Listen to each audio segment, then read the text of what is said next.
Hello there.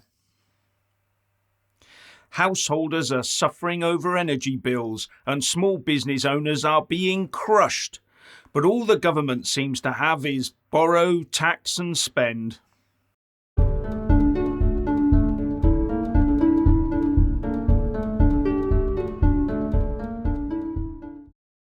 Some people looking around at the state of the UK today and think that all the problems we face are down to Brexit, and some go back further and say it's all the fault of the Tories because they've been in power for 12 years and could have fixed everything if they wanted to.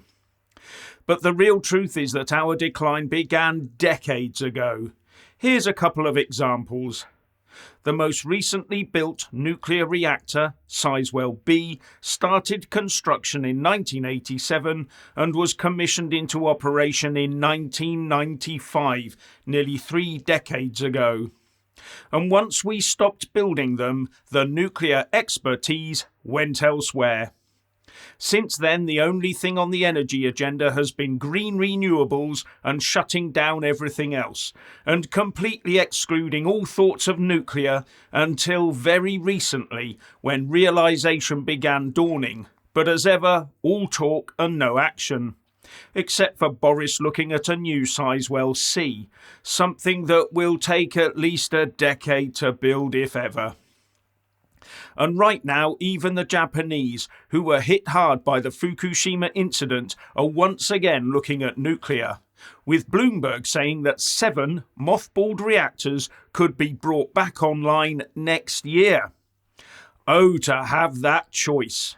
All we do is destroy all the fossil fuel electricity generating stations that we can just to prove our green credentials and hang the future.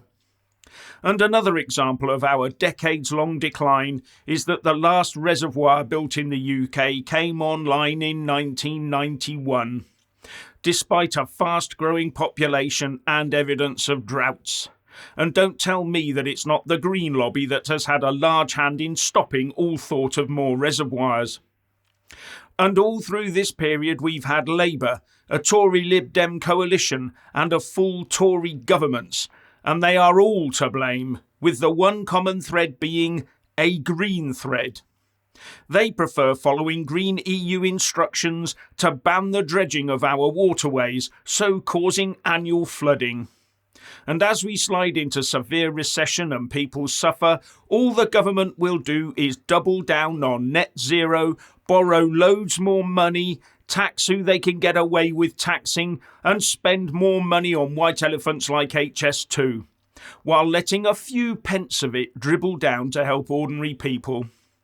There will be little or no money spent on more oil and gas production in the UK because we are tied to a net zero policy that bans new petrol and diesel cars in 8 years' time. And new build homes won't have gas boilers from 2025, just 3 years away.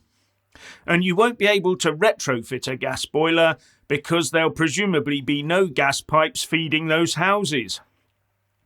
I had a quick look around the web and couldn't find any real evidence that builders are ready for this. And if heat pumps were so good, new build houses would already come with them fitted instead of gas boilers, wouldn't they? But they're not. And as a result of this slavish net zero, over the following decade fossil fuel use will diminish fast, while fuel bills will rocket further and people will freeze.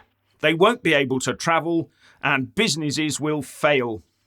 So the big energy companies are asking, why should we spend and lose huge amounts of money on drilling for new fossil fuels if you're banning the things that use them?